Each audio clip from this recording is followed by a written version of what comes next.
Welcome to cracknamebee.com. Today we're going to talk about sentence completion in the verbal ability section. So we'll quickly discuss about the different steps that we need to follow to solve the questions in sentence correction and see how we can apply them to solve the questions. So it follows a four-step process. First one is to identify the central idea and tone of the sentence. For example, is it a positive sentence or a negative sentence or a neutral sentence? And identify how many words are required to be filled in. Is it just a one blank sentence or a multiple blank sentence? If it's a one blank sentence, you just have only one sentence to determine what the idea is and then come up with the answer.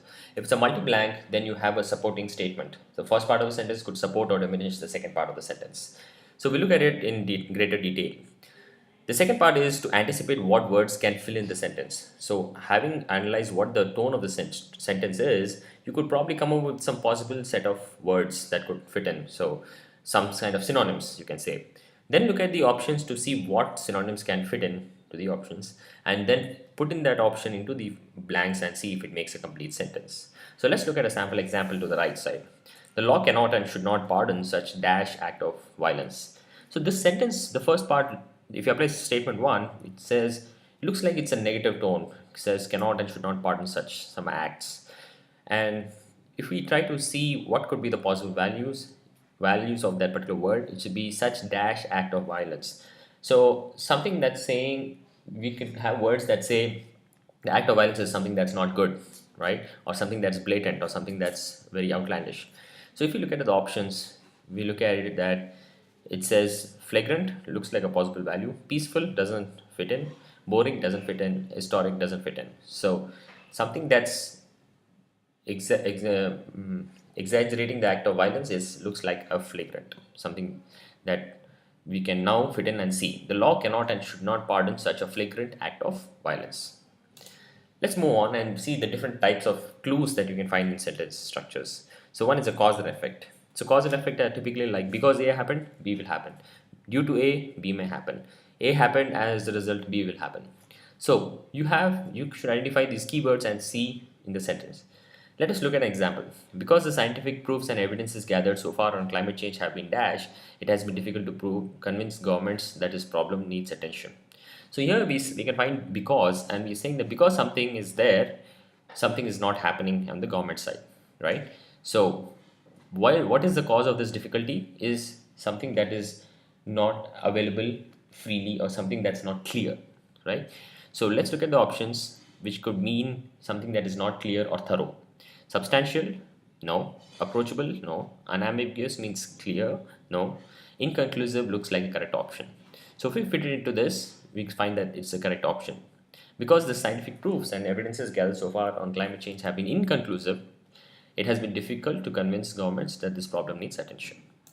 Next is the type of restatement, where we're trying to reinforce a concept. We say that just as A happens, B will happen, or A is true and so B will happen. B is also true. So let's look at an example. Known for his charitable deeds, his dash knew no bounds. So here we are saying charitable deeds is something that should be conveyed in the sentence in the blank, right? Whatever is in the blank should support charitable deeds. So if we look at the options which can be the possible value, we can only find magnanimity. The others are not related to charitable deeds. So that's how we immediately identify the option and come to the conclusion. The next type is contrasting statements. Here we are saying there will be keywords like despite, although, and so on. So what we say is although A happens, B was happening, or despite A, B was happening. So let's look at an example. Here we say although the effects of global warming are evident, international governments are dashed to act upon it. So here we are saying although something is important, something is not happening, right? So if you want to denote the words, which means with the possible words in that blank could mean something that is not forthcoming, something that's not eager or welcoming. So if you look at the options, the only option that looks correct is loath.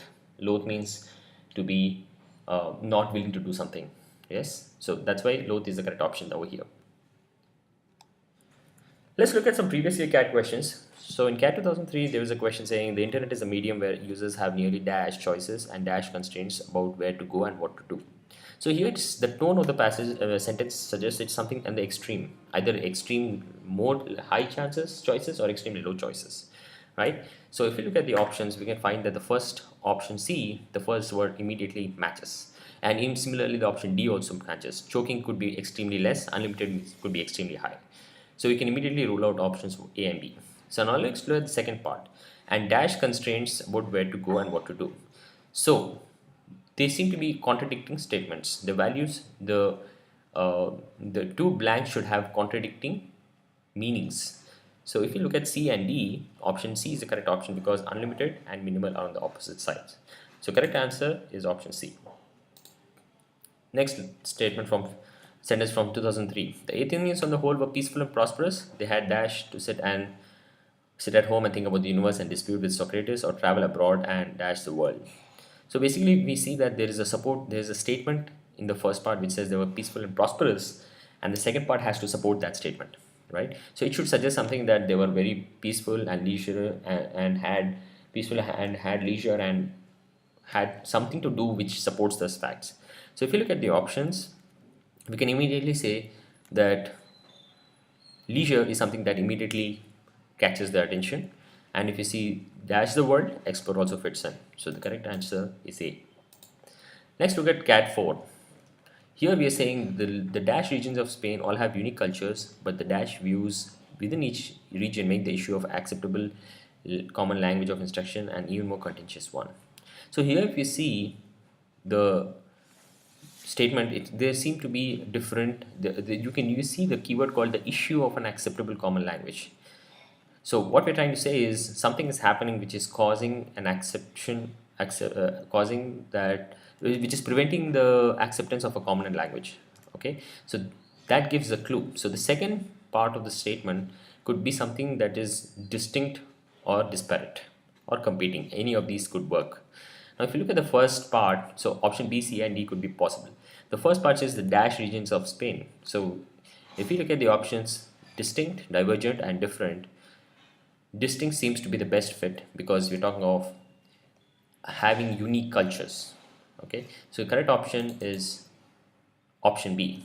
The distinct regions of Spain all have unique cultures, but the disparate views within each region make the issue of an acceptable common language of instruction an even more contentious one. Now, what are the top tips to solve these kind of questions?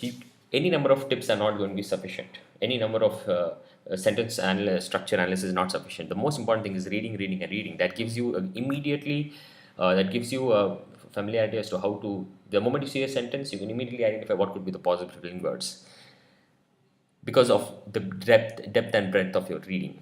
Next is improve on vocabulary. Quite often, what will happen is there will be options which have words which are tough or which you may not know the meaning of. So you shouldn't be restrained by that. So your vocabulary should be very strong.